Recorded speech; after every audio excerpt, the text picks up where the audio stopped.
Bismillahirrahmanirrahim. Elhamdülillah ve salatu ve selamu ala Rasulillah. Mehrimdүү, ырайымдуу Аллахтын аты менен баштап жаратканга мактоолор, пайгамбарыбызга салам салаваттар айтып, урматтуу мекендештер, кайрадан сиздер менен биз көгүлтүр экран аркылуу учураштырабыз.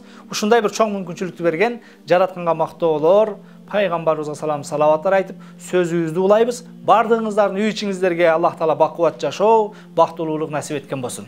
Урматтуу мекендештер, есіңіздерде болса, өткөнкү сабактарда дагы мына ошол пайгамбарыбыздын бир хадисинен, бир аяттын түшүндүрмөсү, аяттаргын өкүмү же ошого амал кылуу жөнүндө сөз кылганбыз. Бүгүн дагы сиздер менен кереметтүү Кур'андагы Аллах Тааланын бир кайрылуусуна токтолуп, мына ошого баш ийүүгө баарыңыздарды чакырам, ошого амал кылууга баарыңыздарды эскертем. Албетте эскерткенде бул эскертүү албетте биринчи өзүмө жана менден кийин мына ошол биздин сөзүбүздү уккан угармандарга жалпы эле бул менин кайрылуум, бул сөзүм Раббим Алла, пайгамбарым Мухаммад деп ыйманга келген мусулмандарга. Аллах Таала кереметтүү Кур'анда «Фазаккир фа инна зикра танфаул муъминин». Эскерткин, эскертүү ыймандууларга пайда берет дейт. Акылдуулугумдан, кыйындыгымдан эмес, балким эскертүү устаз катары, молдо катары милдетим болгондугу үчүн кээ бир аят хадистерди сиздерге эскертүүнү туура көрүп турам. Мына ошол аят хадистерди уккандан кийин, мына ошол туура болгон болсо ынанып, жаратканга моюн сунуп жашаганды Аллах Таала баарыбызга насип кылсын. Кудай Таалам тилибизден жаңылтпасын. Эгер сабкул калам сүйлөп атып, айтып атып, кээ бир нерседен жаңылган, адашкан болсок, муну эскертип кое турган дамлаларыбыз, устаздарыбыз бар. Алардын эскертүүлөрүнөн да Кудай Таалам ыраазы болгон болсун. Негизи жараткан Аллах Таала эч кимди адаштырбасын. Өзүнүн динине туура кызмат кылганды баарыбызга насип эткен болсун. Урматтуу мекендештер, бүгүн мен сиздерге токтолоюн деген сөзүмдүн негизги максаты болгон аят бул кереметтүү Кур'андагы «Инна ссалата танха анил фахшаи вал мункар». Чындыгында намаз фахша, бузукулук, шарият инкар кылган, шарият тоскон арам иштерден тосот дейт. Кереметтүү Кур'ан намаз чындыгында күнөөлөрдөн тосот деп кайрылат. Бирок бүгүн биздин коомдогу канчалаган намаз окуган, жоолук салынган, сакал койгон, селде кийген, допу кийген мусулман бир туугандарыбыз бар. Тилекке каршы күнөөдөн тыйылбаган, тосулбагандары дагы жок эмес. Алардын кээ бирине мен бүгүн токтолууну туура көрүп турам. Анткени мына ошол эмне адамдар маалымат алууда же болбосом адам тандаганда, үлгү алганда адамдарды иргей албайт экен.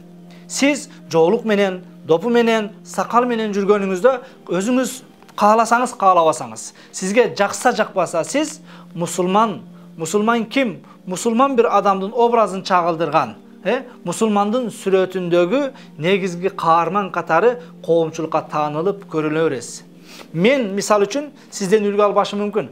Бул жанагы ырчы болчу, артист болчу, артисттигине барып тур, башка кылыптыр деп. Ал эми бирок коомчулук жоолук салынды, ажыга барып келди, умрага барып келди. Эми мусулман кызы ушундай кылса боло берет экен деген терс көрүнүштөргө барбоосу үчүн баарыңыздарды динибизге кыянат кылбастан, диндин кадыр баркын билип, мына ошол динибиздин негизги мин шаирил ислам, исламдын негизги белгилеринен болгон жоолук, сакал, допу, мына ошол эмне жана мен жогоруда айткандай ыймандуу адамдын образын чагылдырып жүргөндөн кийин ошого татыктуу болуп жүргөндү, динибизге кыянат кылбастан, кийген формаңызга, мусулмандардын кийимине бир эмне кыянат кылбастан ошого татыктуу жашаганга, кереметтүү Кур'анга моюн сунганга баарыңыздарды чакырып кетет элем. Туура пендечилик кылып, инсанчылык кылып, канчалык кыйын болбойлу күнөөгө башкага барып коебуз. Бирок ошол нерсе кээде эмне жаңылыштык менен болсо, кээде байкабай болсо, кээде инсанчылык кылып болгон болсо, ал эми ошол күнөөнү, ошол исламдын туура эмес образын чагылдырууну кесип кылып алган биздин кээ бир тамада, ырчы бир туугандарыбызга мен кайрылууну туура көрүп турам. Анткени кереметтүү Кур'ан «Инна ссалата танха анил фахшаи вал мункар». Кереметтүү Кур'анда намаз бузукулуктан, жаман иштерден тосот дейт. Эмне үчүн сиздин, менин намазым жамандыктан тоспой атат? Анткени сиз экөөбүз жараткан Аллах Таала буйругандай, пайгамбар көрсөткөндөй намаз окубай атабыз. Пайгамбар саллаллаху алейхи ва саллям «Саллу кама раайтумуни усалли». Мени көрүп турганыңардай намаз окугула, мен окугандай окугула дейт. Балким сиз экөөбүз бүгүн динди дагы каалагандай калчап, бүгүн көпчүлүк динге кызмат кылып атам, динге салым кошуп атам дегендер, балким дин сага кызмат кылып атканын бир эстеп кой.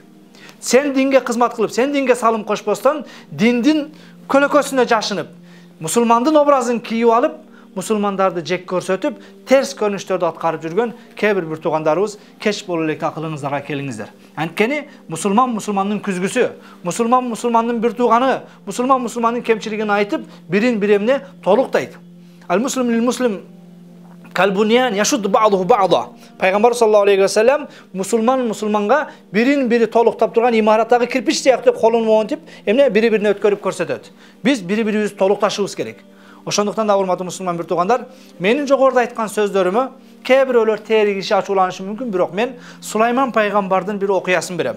Сулайман пайгамбар бүтүндөй айбанаттардын тилин билген пайгамбар. Сулайман пайгамбарга күндөрдүн биринде бир көзү агып түшүп калган чымчык арызданып келет. О Сулайман пайгамбар дейт. Ал касасу минал хак, өч алуу акыйкат. Менин көзүмдү оюп койгон аксакалдан менин өчүмдү алып бер дейт. Сулайман пайгамбар эмне болду деп чоо жайын сураса, суу ичип аткан жерде жаш балдар турган экен, түшкөнүм жок дейт. Таш менен уруп көзүмдү оюп коет деп дейт. Качан жаш балдар кетип аксакал келген учурда түштүм. Аксакал экен, ыймандуу экен, сакалы бар экен, мага зыян тийгизбесе керек деп алданып түшүп суу ичип атсам, мына ошол мени алдаган сакалы менен таш менен бир көзүмдү оюп койду дейт. Сулайман пайгамбар дайындап аскерлерине баргыла ошол аксакалды таап келгиле дейт. Аксакалды таап келген учурда сен бул чымчыктын көзүн оюп коюпсуң, өч алуу бар, көзгө көз, канга кан, жанга жан. Аксакалдын дагы бир көзүн оюп салгыла дегенде, жана арызданып келген чымчык, балким аксакалдын көзүн эмес, мени алдаган мусулмандын образын чагылдырып, ыймандуунун сүрөтүн көрсөтүп турган сакалын кыркыңыз, сакалы менин көзүмө барабар келсин, анткени муну мени сакалы алдап койду дейт. Мен муну ыймандуу деппин, Кудайдан корккон деппин, мусулман деп ээрчип, коркпостон мунун жанына түшүп суу ичсем, мусулман кылбаган ишти кылды. Мына ушул мени алдаган сакалын алсаңыз, сакалын кырксаңыз деп Сулайман пайгамбарга арызданган экен. Анын сыңарындай урматтуу мусулман бир тууганым, кээ бир эжелерим каркандай передачаларда, башка да өзгөчө бүгүн жеке эле бир ырчы тамадалар эмес, жөнөкөй эже карындаштарыбыз деле кайсыл жерде ЗАГС болсо, вечеринка болсо, башка болсо, мына ошол жерлерде ырдап жүргөнү ошончо, бийлеп жүргөнү ошончо. Кыяматка жакын Пайгамбар саллаллаху алейхи ва саллям айткандай, эки түр бар тозак ээлеринен дейт. Алардын бирөөсү мына ошол эмне кийимчен жалаңаштар дейт. Кээ бир ЗАГСта жүргөн биздин хиджапчан эже карындаштарыбыз эми жалаңаштарды пока кое туралы. Мини юбкаларга пока тийбей туралы. Менин бүгүнкү кайрылуум ыймандуумун дегенге. Пайгамбарды тааныдым деп, кереметтүү Кур'анда Аллах Тааланын буйруктарына баш ийип, Аллах Таала кереметтүү Кур'анда жоолук салынгыла, денеңерди жапкыла депти деп, денесин жаап, 5 убак намазда бекем болгондорго кайрылып атам. Менин силерге кайрылганым, сен менин бир тууганымсың. Сен экөөбүз бир кемедебиз. Эгер кемеде баратып, кеменин астын тешип койсоң, суу кирип кетсе мен кошо чөгөм. Анын сыңарындай биз бүгүн бир багыттабыз, кемеге түшкөндүн жаны бир. Биз бири-бирибизди эскертишибиз керек, кайтарышыбыз керек, оңдошубуз керек. Ошондуктан келиңиздер, динге киргенде толук кирели. Дин бул супермаркет эмес. Кирип, өзүңө жаккан, аялың тайындаган, сага керек болгон нерсени алып, керек эмесин калтырып кое тургандай. Динде керек эмес нерсенин өзү жок. Сенин нафсиңа оор келип, кээ бирин таштап башка кылып, кээде эмне бийлеп койсо боло берет, ырдап койсо боло берет деп эмес, балким музыка бул шариятыбызда арам. Даңгыраган музыкада, ресторанда, башкада чоочун эркектер менен башкалар менен тансага чыгып, бийлеп, жанагындай конкурстарга катышып жүргөн кээ бир жоолукчан эжелерди, башкаларды көргөндө эсиңиздерде болсо кайсы бир жылы бир видео чыгып кетти эле. Бир сакалчан байкебиздин аябай бир тасташтары менен бийлеп аткандагысы 20 жылдыктабы, 30 жылдыктабы бир аксакал эле киши. Муфти Зажига айтып астына чоң кылып жазып чыгарып коюп, канчалаган адамдар ушуну шылдыңдап жыргашты эле. Кээде мына ошол эмне сакалды, жоолукту уят көрсөтүп же ошондой кээ бирөөлөр ошондон пайдаланып шылдыңдай турган болсо, раматылык Аллах рахматына алсын, кабырын нурдуу кылсын, менин устазым Чубак ажы айткандай, мына ошол киши айтат эле, кээде мусулмандын допусун шылдыңдасаң дагы, кийген кийимин шылдыңдасаң дагы имандан чыгасың дейт эле. Анын сыңарындай бүгүн мына ошол мусулмандын образын жамынып алып, динди жаман көрсөткөндөн кайтыңыздар, анткени бул дин таза дин. Бул Аллах Тааланын буйруган дини. Бул динге киргенде толук кирели. Кудай Таалага толук моюн суналы. Сами'на ва атa'на, уктук, моюн сундук.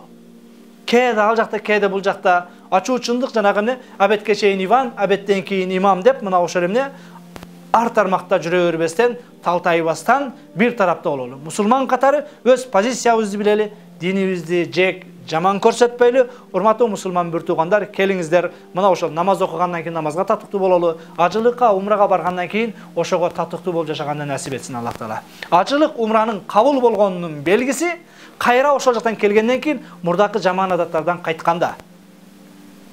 Siz жоолук салын электе кайсыл кесипте, кайсыл иште, кайсы кылыкты кылып жүргөн болсоңуз, жоолук салып алып эч нерсе болбогондой кайра эле ошол багытта баратасыз. Келиңиз, же ал тарапта, же бул тарапта болуңуз.